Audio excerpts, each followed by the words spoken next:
Evangelho de João, capítulo de número 19.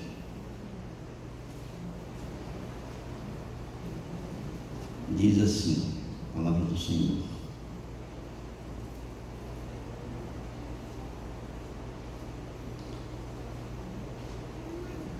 Então por isso Pilatos tomou a Jesus e mandou açoitá-lo. Os soldados, tendo tecido uma coroa de espinhos, puseram-lhe na cabeça e vestiram-no com um manto de púrpura. Chegavam-se a ele e diziam: Salve, Rei dos Judeus! E davam-lhe bofetadas. Outra vez saiu Pilatos e lhes disse: Eis que eu vos apresento, para que saibais que eu não acho nele crime algum. Saiu, pois, Jesus, trazendo a coroa de espinhos e o manto de púrpura. Disse-lhe Pilatos: Eis o homem. Ao verem os principais sacerdotes e os seus guardas gritaram: Crucificam, crucificam. Disse-lhe Pilatos: Tomai-o vós outros e crucificai-o, porque eu não acho nele crime algum. Responderam-lhe os judeus: Temos uma lei, e de conformidade com a lei ele deve morrer, porque a si mesmo se fez filho de Deus. Pilatos, ouvindo tal declaração, ainda mais atemorizado ficou, e tornando a entrar no pretório, perguntou a Jesus: De onde és tu? Mas Jesus não lhe deu resposta. Então Pilatos o advertiu: Não me respondes? Não sabes que tenho autoridade para te soltar e autoridade para te crucificar? Respondeu-lhe Jesus: Nenhuma autoridade terias sobre mim, se de cima não te fosse dada. Por isso, quem me entregou a ti, maior pecado tem. A partir desse momento, Pilatos procurava soltá-lo, mas os judeus clamavam: Se soltas a este, não és amigo de César. Todo aquele que se faz rei é contra César. Ouvindo Pilatos essas palavras, trouxe Jesus para fora e sentou-se no tribunal, num lugar chamado Pavimento, no hebraico Gabatá. E era a parasceve pascal, cerca de hora sexta. E disse aos judeus: Eis aqui o vosso rei. Eles, porém, clamavam: Fora, fora, crucifica-o. Disse-lhes Pilatos: Hei de crucificar o vosso rei? Responderam os principais sacerdotes: Não temos rei, senão César. Então Pilatos o entregou para ser crucificado. Amém, queridos? Nós estamos aqui diante do maior julgamento, ou maior momento histórico em termos de tribunal do mundo. Eu entendo aqui que foi foi o julgamento mais importante da história da humanidade. Por quê? Porque o homem escolheu rejeitar a Deus e escolheu seguir em seus próprios interesses. Nesse julgamento a gente vê tudo que é conchavo dentro do contexto jurídico. A gente vê a corrupção dentro dos tribunais, as pessoas que se venderam e que fizeram testemunhos falsos naquele momento do julgamento de Jesus, pessoas que se vestiram de juízes e que por trás das suas decisões estavam interesses políticos e interesses pessoais. Portanto, a gente pode olhar para o tribunal de Cristo e entender a figura de como funciona a justiça dos homens. E aquele foi um momento, não apenas por causa desse tribunal que a gente enxerga ali, mas também porque ali foi uma decisão entre um caminho a ser percorrido pelos homens e um caminho a ser mostrado por Deus para a escolha dos homens. Mais uma vez, Deus coloca diante das mãos dos homens uma decisão, o livre-arbítrio do homem, para que ele pudesse decidir entre o Filho de Deus e o Filho dos homens. Interessante que o nome Bar-Abá significa filho do pai. Bar, Jonas, filho de Jonas. Bar-Abá, no aramaico, filho do pai. Então ali estava o Filho de Deus e o Filho dos homens. E Deus então colocou diante de uma decisão do povo, a decisão entre a escolha entre o Filho de Deus e o Filho dos homens.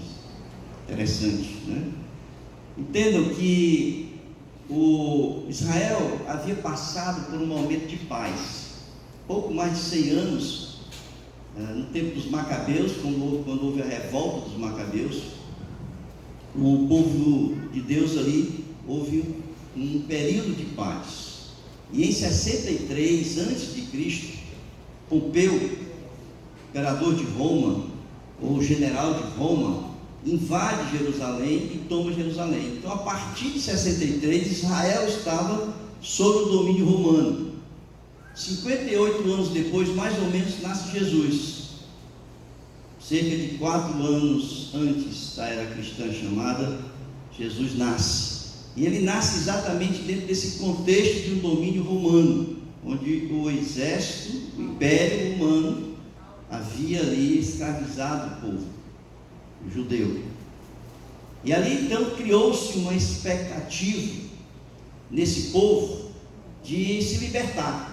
A gente sabe que ao longo da história, quando a gente lê a história dos judeus, a gente vai perceber que sempre houve altos e baixos nesse contexto da invasão ali daquela região ali de Israel. A Pérsia, a Síria, os gregos e agora os romanos. Historicamente era um povo que havia sido escravo por muitos anos. Imagine aí, desde o Egito, e aí historicamente vem dentro desse contexto, e agora sob o domínio romano. E havia então essa expectativa da vinda de um Messias, do ungido de Deus, prometido já desde as Escrituras do Antigo Testamento. Em Miqueias capítulo 5, versículo 2, diz: E tu, Belém, Efrata, posto que pequena entre os milhares de Judá, de ti me sairá o que governará Israel, e cujas saídas são desde os tempos antigos, desde os dias da eternidade. Então veja aí a promessa do ungido, que viria para governar Israel. E a expectativa do povo era exatamente esta, porque a promessa era da descendência de Davi. E dessa descendência de Davi, eles esperavam esse ungido de Deus, esse Messias, vindo como incorporado aí na pessoa de Davi, um grande general que pudesse libertar o povo do domínio romano. Então, o povo esperava isso. Quando Jesus inicia o seu ministério, que ele é revelado ali por João Batista como o Messias, ele então começa a mostrar ao povo que o reino dele não era daqui, como ele havia dito no seu julgamento ali para Pilatos: o meu reino não é daqui.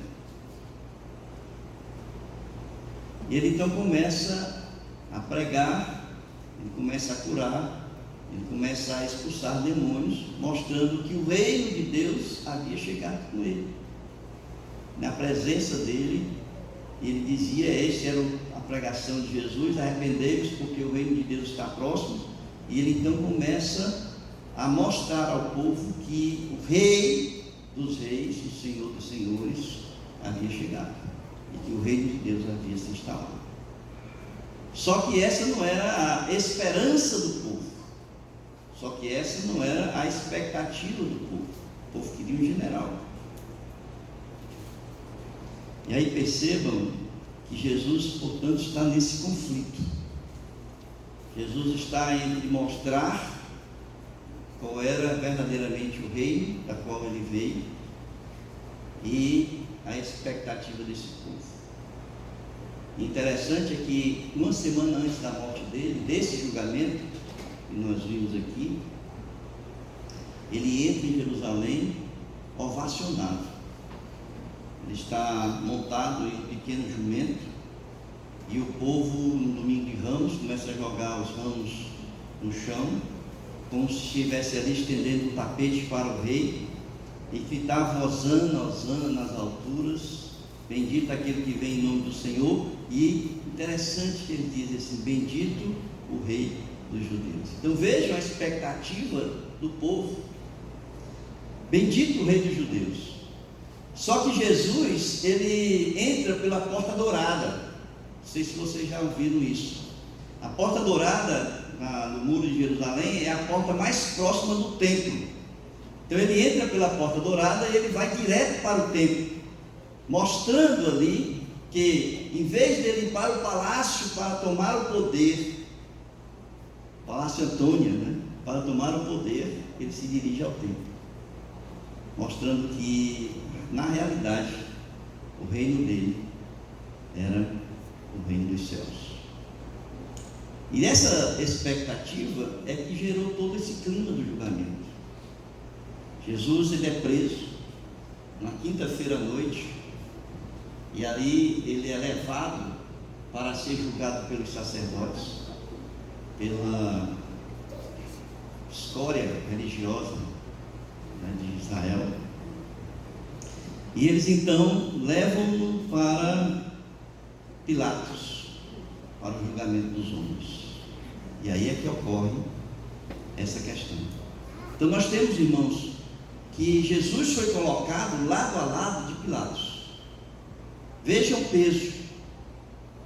De um lado, o homem que pregava um reino dos céus, que não era visível, que não era algo que iria acontecer naquele momento, realmente era algo que Jesus estava prometendo que viria novamente, que esse reino dos céus seria instalado com a sua vinda. E o outro, Barrabás, filho do pai. O filho do pai, Barrabás, ele queria um reino que fosse instalado aqui agora. Barrabás era aquele homem que era assassino, violento, que homicida, que a própria palavra de Deus nos mostra quem ele é. Vejam, por exemplo, alguns textos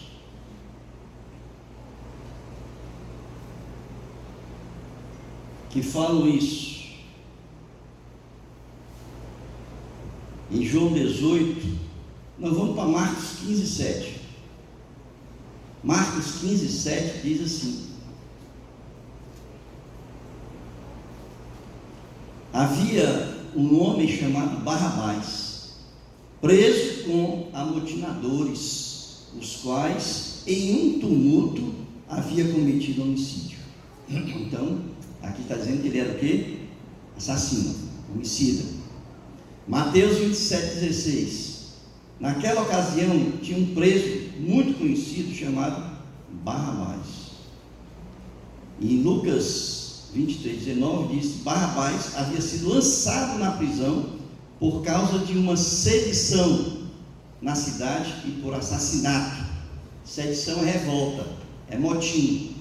Agora veja, de um lado, onde na mesma balança, onde se colocaram no mesmo peso, o homem que pregava a salvação. Do outro, um assassino, um homicida, um homem que havia levado o povo a se revoltar contra o Império Romano. E aí são dois homens de grande popularidade naquela época. Vejam esse texto que está em Mateus capítulo 27:16, diz que Barrabás era muito conhecido, portanto a popularidade de Barrabás era muito grande. Mas a popularidade dele era muito grande, exatamente porque estava conduzindo o povo a se revoltar contra Roma, através do quê? Da violência, do assassinato. Mas Jesus não. Ele era muito popular pelas suas curas, pelo exorcismo que ele fazia, pela pregação do Evangelho. Então eram dois homens populares. Mas qual era o interesse do povo? O interesse do povo era a liberdade, mas a liberdade imediata. E aí a gente vai entender o que aconteceu naquele julgamento. Jesus foi entregue a Pilatos pela própria gente, pelos principais sacerdotes, como está ali em João 18:35. E ele ali começa a ser interrogado. Pilatos diz assim: olha, esse homem para mim é inocente. Mas os sacerdotes disseram: não, mas para nós ele é culpado. E ele disse assim: então, como na Páscoa existe esta lei, eu posso soltar uma pessoa e vocês vão decidir. É por isso que, irmãos, o texto diz assim, que quem decidia soltar não era o governador Pilatos. Quem decidia soltar era o povo. E aí Pilatos diz assim: quem vocês querem que solte? E eles gritaram: Barrabás. Então Deus permitiu, naquele momento ali, que o povo tomasse essa decisão. Agora, vamos pensar comigo. Marcos 15:6 diz assim: ora, por ocasião da festa, era costume soltar ao povo um dos presos, qualquer que eles pedissem. Então estava nas mãos de quem? Do povo. E nós sabemos que isso aconteceu por permissão de Deus, porque se Deus não permitisse, nada disso aconteceria. Ninguém teria autoridade para colocar a mão em Jesus se não fosse sob a permissão de Deus. E Jesus diz isso para Pilatos. Jesus diz para Pilatos que nenhuma autoridade, aqui em 19:11, nenhuma autoridade teria sobre mim se de cima não te fosse dada. Por isso, quem me entregou a ti, maior pecado tem. Então, sob a permissão de Deus, naquele momento ali, Deus permitiu que os homens fizessem a sua escolha: Cristo ou Barrabás. Ora, a gente tem então, de um lado, Barrabás, conhecido pelas ações realizadas contra os romanos, e isso o tornara bastante popular. Agora veja, o que é que estava dos dois lados? Jesus era popular pelos milagres que realizou. Barrabás era popular pelas lutas investidas contra os soldados romanos. Jesus representava algo distante de se apalpar, porque estava vislumbrando um porvir. Barrabás era o hoje, uma possibilidade de libertação imediata. Jesus mostrava o caminho do reino de Deus de forma pacífica. Barrabás, a libertação pela luta e pela violência. Além disso, a gente pode entender que, com todo esse aspecto da intolerância religiosa, por trás de todos esses aspectos aí, havia um interesse dos sacerdotes, o interesse de tomar o caminho mais próximo, mais perto de resolver o problema. Qual era o problema? A popularidade de Jesus, a possibilidade dele realmente ser rei, e a possibilidade deles serem destronados. Então, qual era o caminho mais perto para se resolver? Qual era o atalho mais próximo para se resolver esse problema? Matar Jesus. Então, por trás de toda essa intolerância religiosa, havia interesses que fizeram com que os sacerdotes persuadissem o povo a escolherem ali Barrabás. Então vejam, Mateus capítulo 27:20 diz assim: mas os príncipes dos sacerdotes e os anciãos persuadiram a multidão que pedisse Barrabás e matasse Jesus. Eu fico pensando, irmãos, o que mudou nos dias de hoje? nessa escolha. Porque eu entendo que nada mudou. Nada mudou. Os homens continuam escolhendo Barrabás.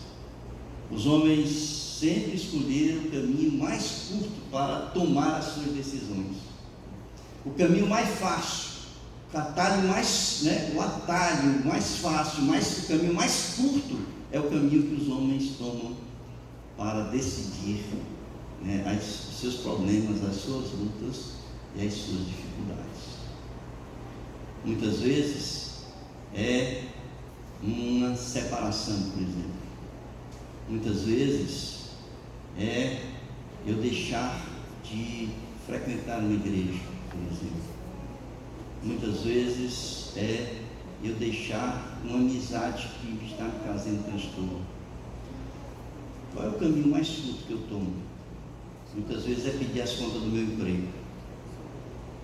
Às vezes a gente quer se ver livre do problema e não enfrentar o problema. Esse é o caminho mais curto. Esse é o atalho que nós tomamos muitas vezes. E aí, biblicamente falando, irmãos, o caminho mais curto nem sempre é o caminho que leva a Deus.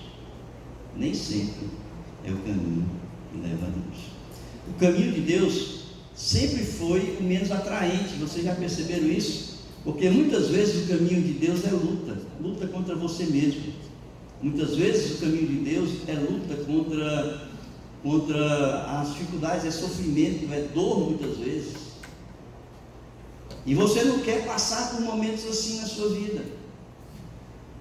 Você quer se ver livre o mais rápido possível daquele momento ali, da dor, do sofrimento, das lutas, das dificuldades, das intempéries da vida. Então você toma um atalho, você toma um caminho mais curto. Hoje em dia é o caminho que os jovens tomam, não é? Os jovens querem ser ricos sem estudar, né? Os jovens querem chegar a ser profissionais competentes e conhecidos no mercado, no mundo de hoje, sem passar pela escola, não é isso? Eles vivem no YouTube, eles aprendem tudo no YouTube. Existem tutoriais de tudo. Você quer saber alguma coisa na vida, vai lá no YouTube, tem um tutorial sobre isso. Então esse caminho, esse atalho, sempre é mais fácil. Por quê? Você já pensou que é você passar 20 e tantos anos no banco de uma escola, irmãos? Na minha época, não sei se ainda é hoje assim, tinha a alfabetização, aí vinha o primário, aí vinha o ginásio, o científico, aí tinha faculdade, e na minha época a faculdade era 5 anos, aí você tem aí mestrado, doutorado, especializações que você faz, né? Quantos anos aí? Eu nem sei quantos anos de banco eu tenho, de escola. Sem contar que eu fiz várias graduações, não foi só uma. E aí chega um jovem, vai lá no YouTube, um tutorial, e ele aprende ali. Hoje tem os youtubers, aqueles que vivem do YouTube, e ganham dinheiro, porque outro dia eu estava conversando com o pastor Paulo Seabra. Se você for ver lá o YouTube do pastor Paulo, ele é muito visitado, se comparar com o meu, eu acho que eu sou a gota d'água do copo dele cheio d'água. E aí, mas quem trabalha o YouTube dele é o filho dele, o Felipe, que trabalha com essa área. E ele então faz a divulgação, todo mundo visita lá o Paulo Seabra. Aí o Paulo Seabra disse assim: rapaz, de vez em quando chega lá uma conta para mim, lá 5 mil reais, 8 mil reais. E o Felipe disse assim: pai, você vai querer isso aí? Aí o Seabra: não, filho, é seu, pode ficar. Quer dizer, quem trabalha com isso ganha dinheiro. Então hoje o jovem quer ser youtuber. Eu estava conversando com o Daniel Barcelos, pastor, ex-pastor da igreja. Aí ele disse assim: pastor, eu vou deixar de ser esse negócio, eu vou ser youtuber agora. E aí ele começou lá fazendo lá as filmagens dele, os vídeos dele, postando e tal. E ele parou, de repente ele parou. Não sei o que foi que houve, eu acho que ele não deu muito ibope, né? Ele falou, tem que saber trabalhar, né? Tem que saber os caminhos das pedras para poder caminhar nesse negócio aí. Mas, irmãos, é o caminho mais fácil. É o caminho mais fácil. Hoje eu posso dizer assim, eu tenho 66 anos de idade, estou aposentado, sou estável financeiramente. Mas para eu chegar nesse ponto que eu cheguei, eu ralei no caminho, né? Eu tive que ralar um bocado. Então, o caminho de Deus é assim. Muitas vezes é o caminho mais difícil, mas é o caminho mais estável que nós podemos ir. É onde nós vislumbramos a paz lá na frente. É onde nós vislumbramos uma vida tranquila lá na frente. Porque esses que querem pular etapas são aqueles que estão mais vulneráveis à queda. São aqueles que estão mais vulneráveis à queda. Então, queridos, os homens escolheram Barrabás, porque Barrabás representava o caminho mais perto para se libertarem de Roma. Depois, a gente vai ver que, literalmente, Jesus, ele tomou o lugar de Barrabás. Literalmente. Se a gente for ver, né, Jesus, o sacrifício de Jesus foi um sacrifício vicário. Jesus, ele morreu pelo meu pecado, ele morreu pelo pecado de vocês, ele morreu pelo pecado de toda a humanidade. Então, ele morreu em substituição de nós, ele morreu por nós. Então, foi um sacrifício vicário. E ali, naquele julgamento de Barrabás, literalmente, irmãos, que estava ali, era Deus mostrando que Jesus estava tomando o lugar do assassino, do pecador. Porque o filho do Pai é do pecador e o filho de Deus é do santo. Então o santo toma o lugar do pecador e ele vai para a morte no lugar do pecador. Porque quem deveria ir para a morte, quem era? Barrabás. E Jesus então, ele toma o lugar de Barrabás, representando ali simbolicamente, né, aquilo que Jesus fez por nós. Vejam aí que ele foi rejeitado pelos seus, mas nessa rejeição pelos seus, ele assumiu o nosso lugar e ele morreu por nós. O apóstolo Paulo, quando ele escreve a sua carta ali aos Coríntios, no capítulo 15, versículo 3, ele diz: porque primeiramente vos entreguei o que também recebi, que Cristo morreu por nossos pecados, segundo as Escrituras. Morreu por nossos pecados. Então, vejam, ali estava diante dos homens o verdadeiro inimigo de Roma, Barrabás. Pilatos se apresentou. Quem é o verdadeiro inimigo de Roma? Barrabás. Né? Quem é Jesus? Inimigo do povo. Né? Então o povo escolheu Barrabás. Né? O verdadeiro amigo do povo, na verdade, era Jesus. E ali eles escolheram. Eu quero concluir então, irmãos, nessa questão, em 5 lições. Eu não vou discorrer sobre cada um, só vou falar que a gente aprende aqui, nesse julgamento de Barrabás. Aliás, julgamento de Jesus. Primeiro, nem sempre aqueles que aparentemente procuram estar desenvolvendo um trabalho para o benefício da sua igreja representa a pessoa que Deus escolheu para conduzir o povo de Deus. Barrabás aparentemente era a solução. Na verdade, ele era aquele que estava a serviço, né, de Satanás para conduzir o povo à violência e à morte. Segundo, na vida, nossos interesses muitas vezes nos levam a escolher o caminho mais fácil e mais curto para solucionar problemas que nos confrontam com os nossos desejos. Normalmente escolhemos o caminho mais perto.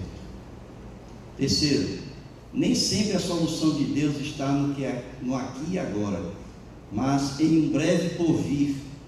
Por isso, a espera com paciência ainda é o melhor caminho. Quarto, os caminhos da liberdade dos homens não estão em rotas apresentadas pelos homens, mas nas rotas apresentadas por Deus. E por último, não há como nivelar Jesus com qualquer homem, como fizeram colocando na mesma balança que Barrabás. Não há como. Amém, irmãos? Que Deus abençoe, que nós possamos refletir sobre o nosso julgamento, se nós queremos Jesus ou se nós queremos Barrabás. Deus abençoe. Curve suas cabeças.